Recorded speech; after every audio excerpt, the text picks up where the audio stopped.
સુરતના વરાછા વિસ્તારમાં આવેલા જગદીશનગર પાસે સુરત મહાનગરપાલિકાનું સ્વામી દયાનંદ સરસ્વતી ઉદ્યાન ખાતે ગંદકીનું સામ્રાજ્ય જોવા મળ્યું। ત્યારે ગાર્ડનની અંદર ગંદકી અને ટોયલેટમાં ગંદકી અને કૂતરાઓનો ત્રાસ અને દારૂથી પોટલીઓ દુર્ગંધથી લોકો ત્રાહિમામ પોકારી ઉઠ્યા છે।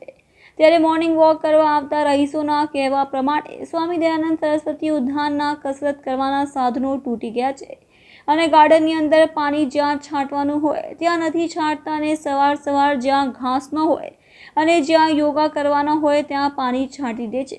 તેના કારણે સવારમાં ગાર્ડનમાં કાદવ થઈ જાય છે, જેના કારણે યોગા કરી શકાતા નથી અને દોડ લગાવીએ તો ગાર્ડનમાં રહેલા કૂતરાઓ કરડવા દોડે છે। તો ગંદકી દૂર થાય અને કસરતના સાધનોને રિપેરિંગ કરવામાં આવે અને આ ગાર્ડનને ગંદકી મુક્ત થાય એવી અમારી માંગ છે।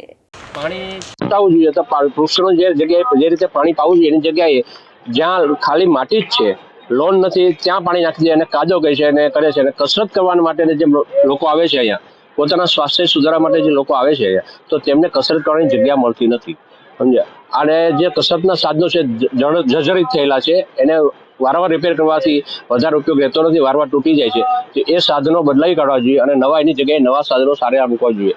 પ્લસ આ ગાર્ડનમાં સફાઈનો બિલકુલ અભાવ છે, ગાર્ડનનું મેન્ટેનન્સ બિલકુલ નથી। આ ગાર્ડનની જે લોન છે, લોન કેટલા વર્ષોથી ઘસાઈ નીકળી ગયેલી છે, તે લોનને વ્યવસ્થિત પાથરવી જોઈએ। પાણીની વ્યવસ્થા સારી છે પણ એનું મેન્ટેન વ્યવસ્થિત નથી। પ્લસ અહીંયા ચોકીદાર નથી, નિયમિત ચોકીદાર નથી, નિયમિત માળી નથી, સમજ્યા। એટલે આ ઘણા બધા તકલીફો એવી છે કે અહીંયા પછી પશુ ફરતા રહે, કૂતરાઓ બધા ફરતા રહે છે, જ્યારે કોઈને કરોડોના બનાવ બને છે ત્યારે એવો તકલીફ થાય છે, તો એ માટે પણ ધ્યાન રાખવું જરૂરી છે। બાથરૂમ જે જાહેર શૌચાલય છે બંને લેડીઝ અને જેન્ટ્સ એ બંને એટલી ખરાબ હાલતમાં છે કે માણસો યુઝ જ નહીં કરી શકે અને સાફ સફાઈ બિલકુલ થતી જ નથી। અને જે અહીંયા કોન્ટ્રાક્ટર સાફ સફાઈ વાળા મૂકે છે તે 100-150 રૂપિયા વાળા આપીને મૂકી દે છે, ખાલી વોકવે વાળી નાખે છે અને બાકીનો બધો કચરો સાઈડ પર નાખી દે છે, એટલે એને સફાઈનો બી અભાવ એ રહી જ છે। અને ઝાડ પાન ને બધું જે છે એ વ્યવસ્થિત નથી, એને ઝાડ પાન જે છે એને કોર્નર કરી નાખી, ત્યાં પાણી નાખવા માટે પાણી વ્યવસ્થિત મળી આવવું જોઈએ, તો રોડ રસ્તા બધા સારા રહે અને માટીમાં પાણી નહીં જાય તો માણસો કસરત કરી શકે, વ્યવસ્થિત કરી શકે અને મેન્ટેન કરો ગાર્ડન તો સારું રહે। અત્યારે મુખ્ય શું માંગ છે કે અત્યારે વહેલું થવું જોઈએ? મુખ્ય માંગ એ છે કે જે પાણી જ્યાં ત્યાં નખાઈ જાય છે એ નહીં નાખવાનું, લોન વ્યવસ્થિત બનાવી દેવાની, લોન વ્યવસ્થિત બનાવ, પાણી છાંટવાની પદ્ધતિ અલગ જ છે લોનની, એ પદ્ધતિ મુજબ પાણી છાંટો। બીજું કે ઝાડને જે આપણે ગ્રીલ મારેલી છે, ગ્રીલની બાજુમાં જે નેટ છે ત્યાં મહેંદીની વાડ કરો, એટલે મહેંદીની વાડ કરવાથી ગાર્ડનનું સુશોભન વધે।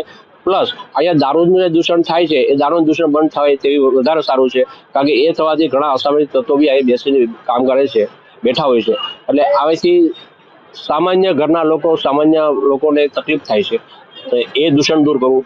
પ્લસ અહીંયા એક દિવાલની કોર્પોરેશનની ગાર્ડનની દિવાલ છે તેનો હોલ પાડી દીધેલો છે, તે હોલનું મેન્ટેન કરી બંધ કરી દેવું, આવું ઘણું બધું મેન્ટેનન્સ કામ ગાર્ડનમાં કરવાની જરૂર છે। અહીંયા અમે સવારે 6 વાગ્યામાં આવીએ છીએ પણ અહીંયા બધું વાતાવરણ ચોખ્ખું નથી, બધે જ્યાં જુઓ ત્યાં ગંદકી અને કૂતરાઓનો ત્રાસ છે અને સવારમાં બધા આવીને ખરાબ વર્તન કરે છે અને અહીંયા સાધનો પણ બધા ખરાબ થઈ ગયા છે, એકેય સાધન સરખું નથી ચાલે એવું, એટલે સવારમાં કસરત કરવામાં બહુ તકલીફ થાય છે। કૂતરાઓનો પણ બહુ ત્રાસ છે અને અહીંયા આપણે જોઈએ તો કસરત કરીએ તો અહીંયા ગાર્ડનમાં પાણી સવારમાં છોડી દે છે, એના કારણે ગાર્ડન આખું ભીનું હોય, સાંજે પાણી છોડે ને તો સારું પડે, એમ સવારે સુકાઈ જાય। અને અહીંયા અસામાજિક તત્વો દ્વારા બધા આવે છે અને દારૂની બધું પીને પડ્યા રહે છે, તો એની સ્વચ્છતા જાળવે તો સારું પડે।